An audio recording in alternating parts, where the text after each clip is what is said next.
Imagine you're about to have your first child, your first son. You have a certain expectation that he's going to grow up, he's going to be tall, he's going to be muscular, he's going to be athletic.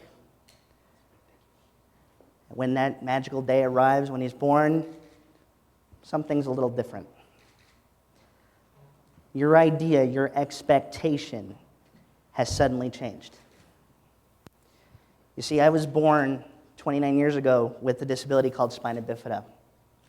It affects my lower extremities and has put me in a manual wheelchair for the duration of my life. I am tall in certain respects, I suppose.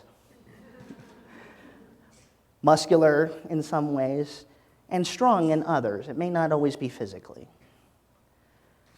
From the very beginning, my family knew that it would be different, but that it would be okay. I grew up with a love of sports, especially basketball. In the late 80s, I remember watching the Lakers and Showtime. Magic Johnson was my guy. I wanted to be Magic. My dad and I used to go out to the driveway, shoot hoops. In fact, I could never make a basket.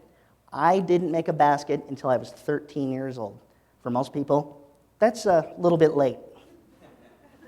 It's okay. I haven't done anything normal in my life, so that's right along my own path. But I knew from a very early age that I wanted to be involved with sports in some capacity. When my family moved to Bakersfield, California from Los Angeles, where I was born, I met some adults in some wheelchairs, and they invited me out to play wheelchair basketball. Now, let me emphasize that again. They were adults. I was 6. I went out there, I saw all these guys banging chairs, and I thought immediately, I don't do that. I don't like getting hit. I don't want to fall out of my chair. No thanks. But something inside of me said, stick with it. It's worth it. So I did. I learned many things besides basketball. I learned how to grow up to be a man who happens to be in a wheelchair. When I was 14 years old, I was recruited by a junior wheelchair team in Fresno. Thank you to that adult basketball team opportunity. I played. In fact, I was a starter right off the bat. I was pretty proud of that. And for the first time, I was able to play with kids my own age. Great experience. But then when I got to high school, I realized, I was told, well, you don't qualify to play basketball. As it turns out, the reason why I didn't qualify to play basketball on the high school team, I wasn't tall enough. So I decided, I'll stay involved as a coach. So I went into coaching. June 2009, pivotal moment in my life. I received a phone call that said, Nathan, you are in kidney failure. Get to an ER today. Right then and there, my life changed paths so fast, I didn't even have time to react. That day led me to a 3-year journey of dialysis, 3 days a week, 3 hours per treatment. I was 23 years old, at the peak of my life, in college, on my way to earning my degree in business administration. Immediately interrupted. I stuck it out in school full-time for 1.5 years while on dialysis. In fact, I would go to treatment and then go to class. I don't know how I did it. To this day, I do not know. 1.5 years went by. I immediately gave in and I dropped out of school.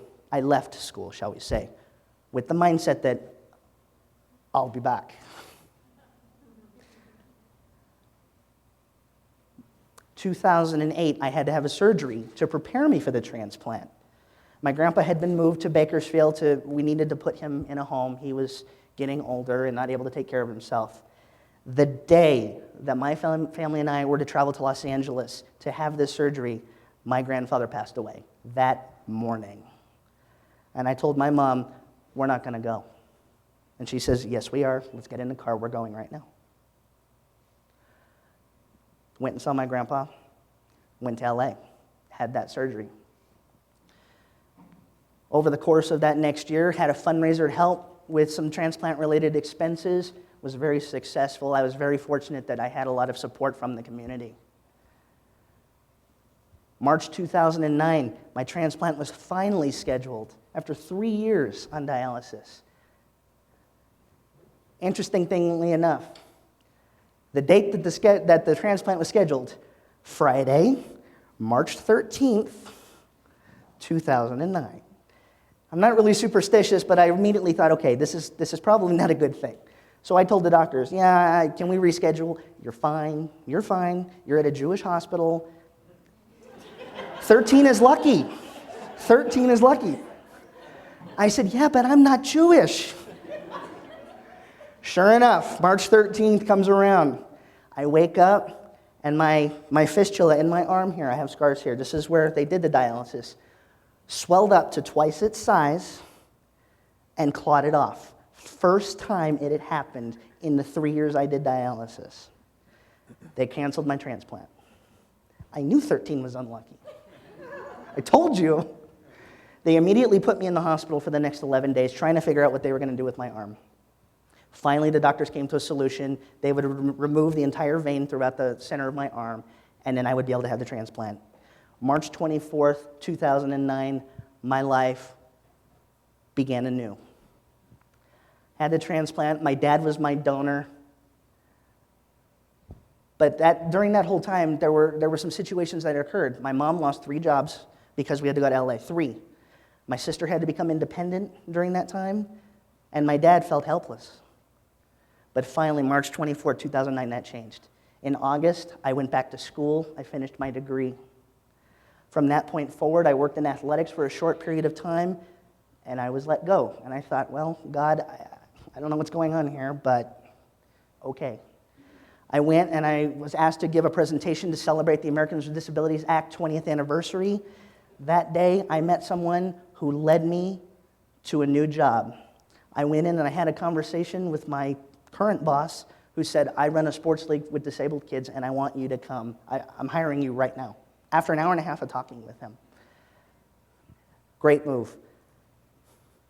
Earlier this year, February, I was invited to a conference by another colleague of mine at another business. It was to have a motivational speaker come, 2 of them, in fact. One of them you will hear later today. His name is Kevin Hall.